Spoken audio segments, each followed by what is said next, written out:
Hi, it's Dave from DaveJonesGuitar.co.uk, and we're going to look at a little lesson here. It's called Preliminary Blues, and you can print the PDF off the site if you want to.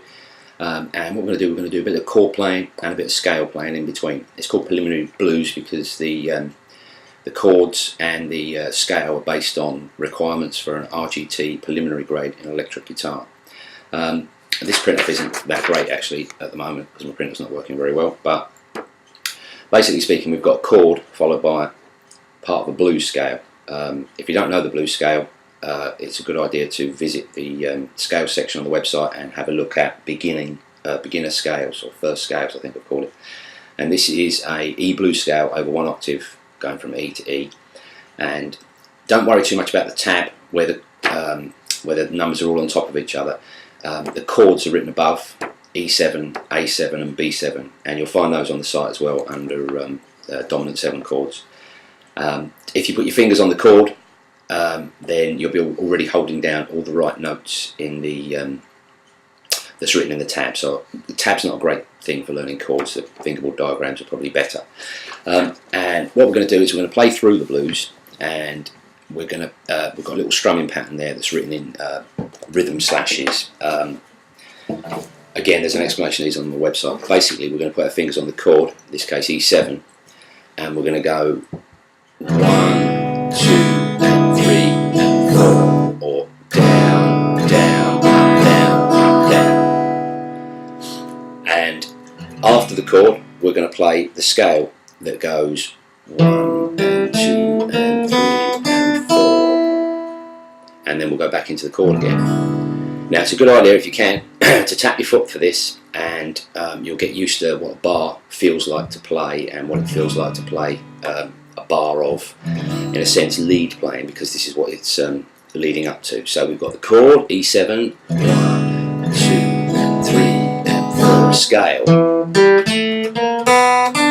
E7.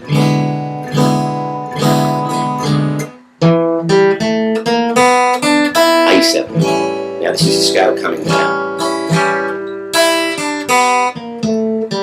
E7.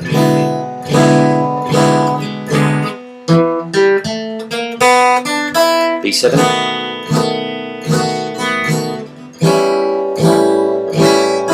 E7. Scale.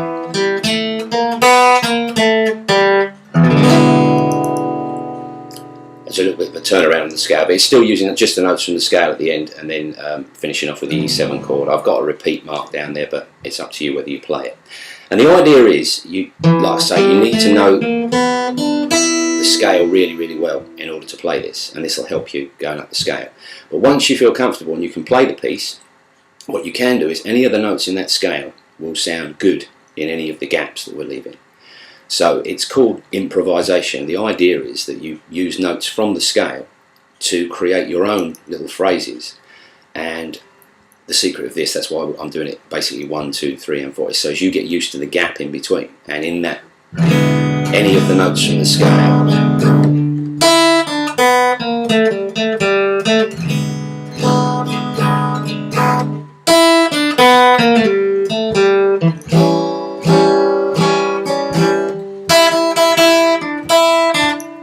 you can repeat notes, you can play them as many times as you want, as long as you're back in time for the chord. And experimentation is the idea with this. Some notes might sound like this third fret here. It's a great note. It's called a blue note or a flat 5. It sounds absolutely great, but not good to finish on. So if you're playing the chord, sorry, and then nice sound, but not a note to finish on, that would sound more resolved. And the more you experiment, your ears will start to get used to the notes that sound really good and the notes that sound a bit more tense. And you can, as long as you don't finish on a really, really tense note, the phrase should sound good. So good luck with that, and I'll see you again.